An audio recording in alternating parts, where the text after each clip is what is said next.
Today we'll be reviewing a hand involving Matt Berkey, which comes from solveforwhy's Poker Out Loud. This is a very interesting concept where the players articulate the reasoning behind their strategies real time, giving the viewer an in-depth look at how different types of players formulate their strategies.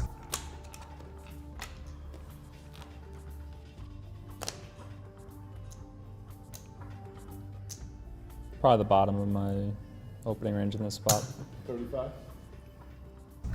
We are six-handed with the blinds $5, $10, and the action folds to Nick in the hijack, who opens with Queen 9 off. So we'll be using Range Converter's 200 big blinds 6 max ranges for this sim. However, I should note that these guys are playing even deeper at 300 big blinds to 400 big blinds, which will have some but likely not a hugely dramatic impact on pre-flop ranges. For example, if we compare the hijack's decision in a 100 big blind versus a 200 big blind game, we see that the hijack is opening only slightly wider in the 200 big blind game, primarily with hands that rely on implied odds such as these suited connectors and lower pocket pairs. We see that the solver is not opening Queen 9 off at all, and it's likely an even more questionable open from a GTO perspective at these deeper stack depths. As we know, generally speaking, single paired hands will perform better at shorter stack depths, but are diminished in value when the stacks get deeper. So for example, if we add the hijack opening range for a 50 big blind game, we see that the solver is more inclined to open with these weaker King X holdings, as well as certain offsuit Broadway hands. This is due to the reduced risk of total loss when shorter stacked, with a top pair type of holding that may be dominated against a top pair with a stronger kicker or better. This is a hand that, this deep, I'm very, very often going to 3-bet. I think it is important to have a mixed strategy, but especially given my dynamic against Nick, I'm going to go for it.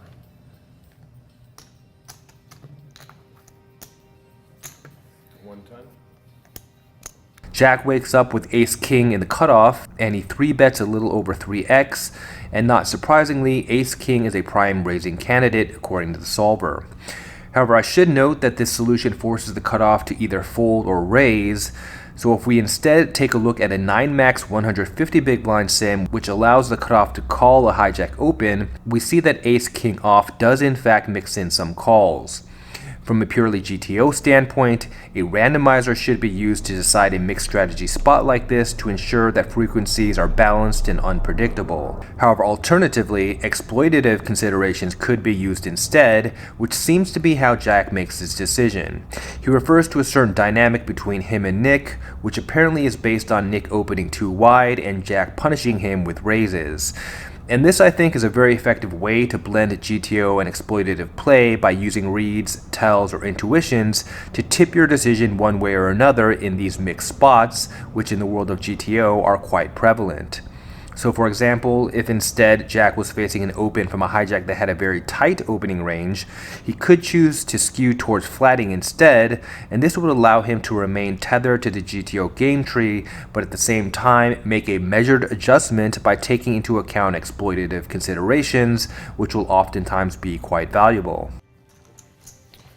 Okay, so this spot has presented itself a multitude of times now. Jack's very clearly targeting Nick's wide opens. I have a hand that probably serves to be a fold, but to be quite fair, this is also one of my, I guess, more interesting hands that I would be defending the big from. I'm actually going to elect to 4-bet rather small here. I want to preface this with that I kind of hate it, and I would like to just be calling in this spot, but my hand's way too weak and deserves initiative if it's going to continue in any capacity. So I'm just going to pretty much 4-bet to a size that will allow me to take initiative and still have playability post.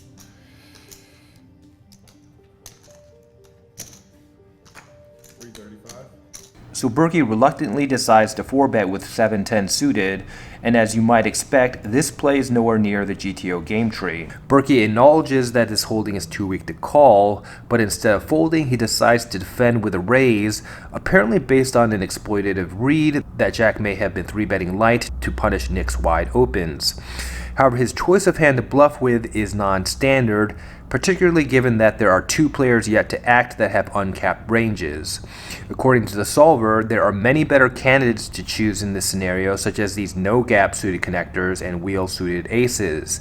Now, some may argue that the difference in equity between 7-10 suited and something like 7-6 suited is not dramatic, and frankly, they would be right. However, this type of thinking can be a dangerous slippery slope.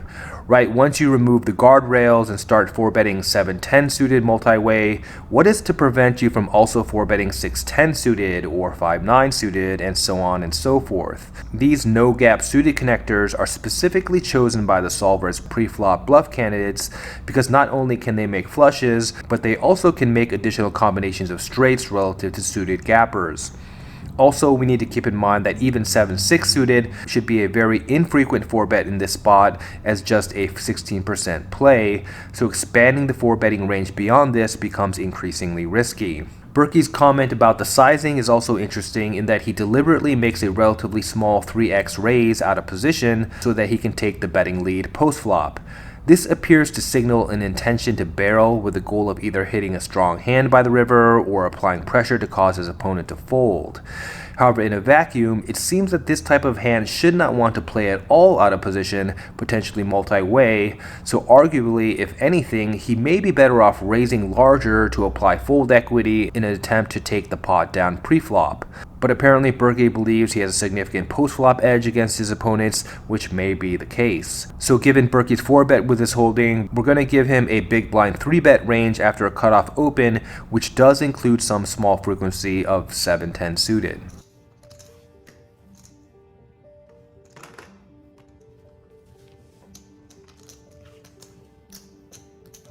So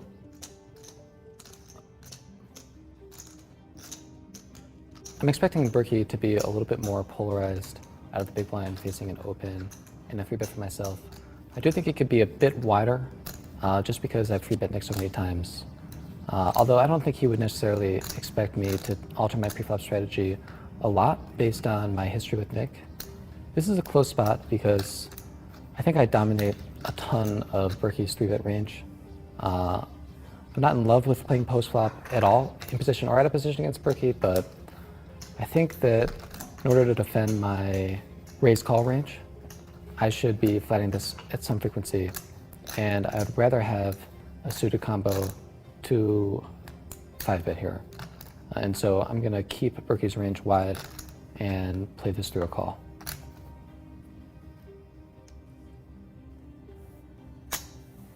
Jack decides to call, and we see that the solver is flatting with most of its defending range, and that its 5-bet range is extremely narrow.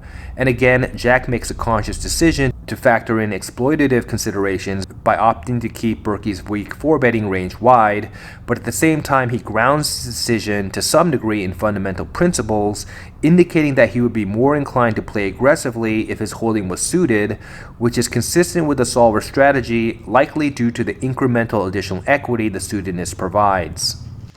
So we pretty much got the desired result. This is going to be one of the more ideal flops we're going to see.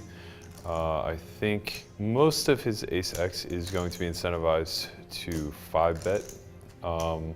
Pretty much his ace-kings, ace-deuce, ace-3, ace-4, ace-5. I doubt he's flatting many of those. I flop a flush draw, and though I am rather pair-heavy here, I have a 3-barrel candidate, I believe. I could check and protect my checking range a little bit by having this hand included in my check raises.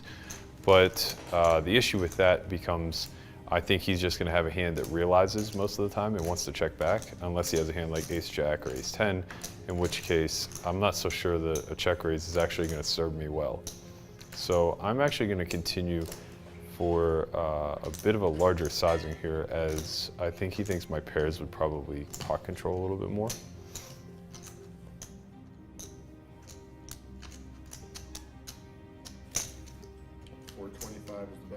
The flop comes ace-5 deuce with 2 diamonds.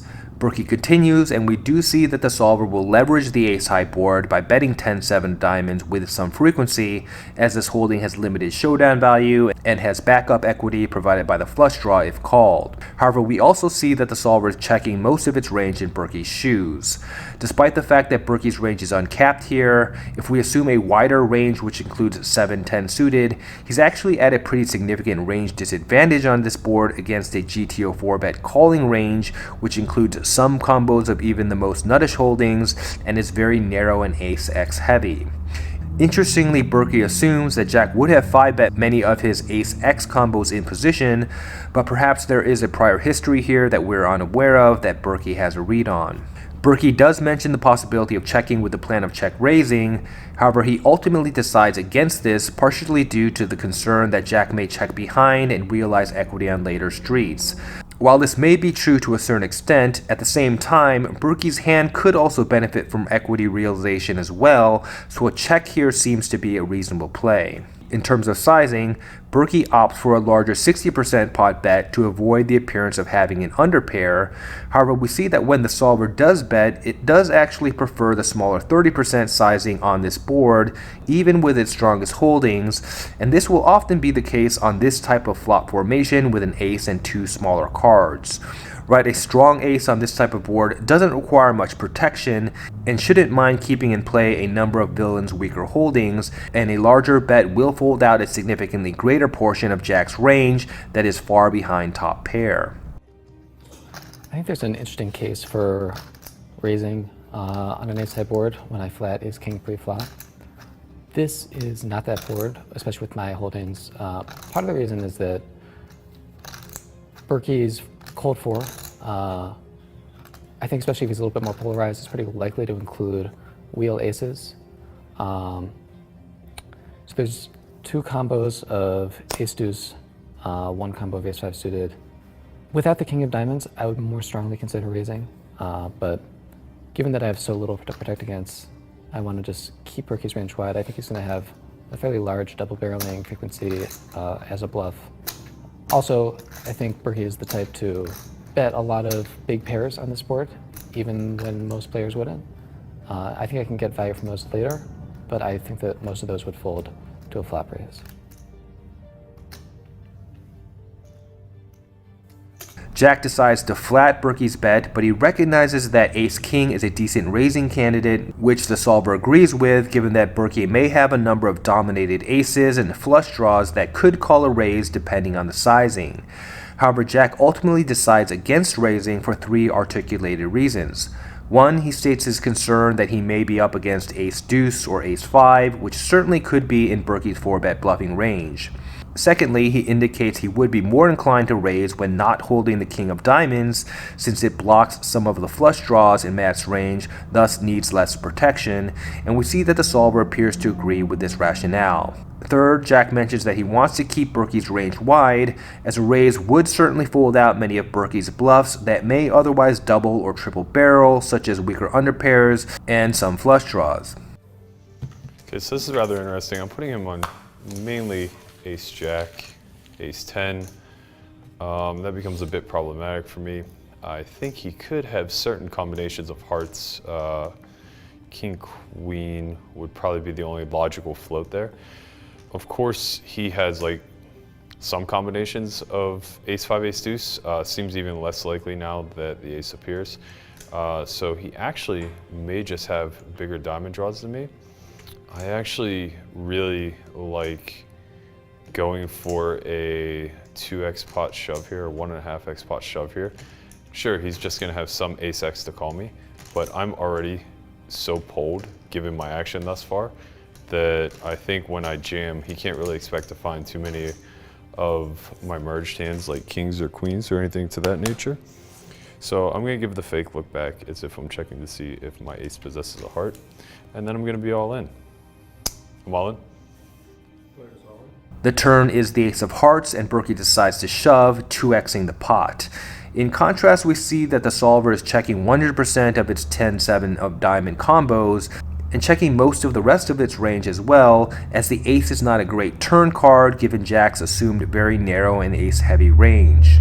However, Berkey is unrelenting and decides to apply max pressure, primarily targeting flush draws, although he does acknowledge the fact that he may be up against Ace-X in this spot. I think the logic for a bet here does make some sense given that he only has 10 high. However, we see that the solver is not really shoving any of its range on this turn card and prefers a smaller third pot or 2/3 pot sizing. And although Berkey alludes to the fact that he's representing an ace, he doesn't really articulate why an ace would shove on this board given that it blocks much of Jack's continuing range. Of course, for a bluff to work, it has to resemble value, but it's hard to see, at least from a GTO perspective, which value hand would shove on the turn. Right, we see that most of these Ace-X holdings, including the Ace-5 full house, are either checking or utilizing the smaller sizings, as a strong value hand that wants to get called really shouldn't be shoving 2x the pot, as this bet is likely to fold out most of Jack's range, including flush draws, other than basically Ace-X full houses and a few pocket kings and pocket queen combos that are bluff catching without a diamond.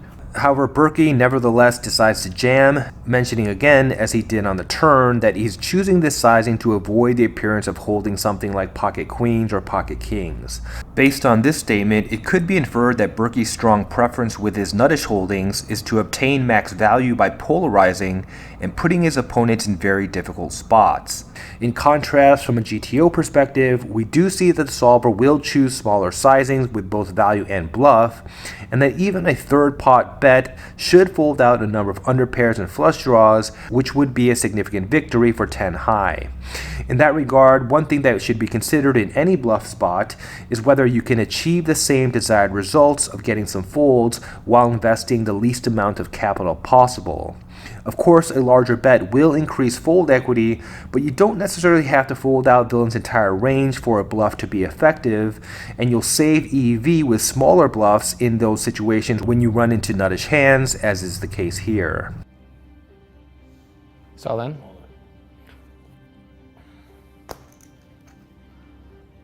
Well, this is a spot where I'm just, if he's got the boat, I'm happy to pay him off.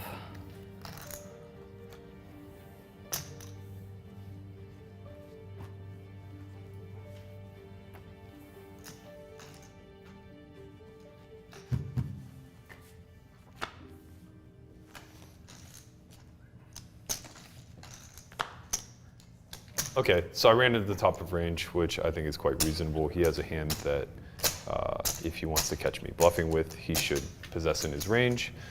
I think my shove serves me pretty well. I think he'll just have a fair amount of better diamond draws. He should have king, queen, queen, jack, probably king, jack, jack 10 as well. Possibly even some of the suited connector varieties, though I would anticipate that a hand like 5-6 of diamonds would fold pre-flop. However, if he does possess 5x of diamonds, those are more hands that I have pretty poor equity against that I think I possess a lot of fold equity against. So just kind of an unfortunate spot. So I think it's interesting that Berkey had a 7-10 suited here. I'm not sure that that's necessarily a standard 3-bet for him. So I do think, or sorry, 4-bet, cold 4. So I do think my decision to flat ace king pre-flop looks even better in hindsight, given he's going to have hands like that I assume are snap folding to a 5-bet. Obviously a really fortunate board for me. I don't think I'm stacking Berkey that often. When he cold 4s 7-10 of diamonds, but I'll take it. So this hand represented a really interesting clash of styles. On the one hand, it was intriguing to hear Berkey articulate the thought process which undergirds his hyper-aggressive tactics. I don't know what his overall poker philosophy is, but it appears that he leverages deeper stacks, unconventional lines, and fear equity to force his opponents to either bluff catch or fold.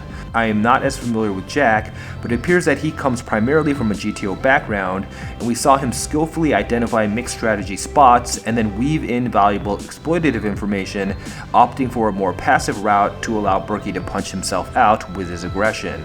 So that's the video for today. Thanks for watching, and until next time, stay balanced.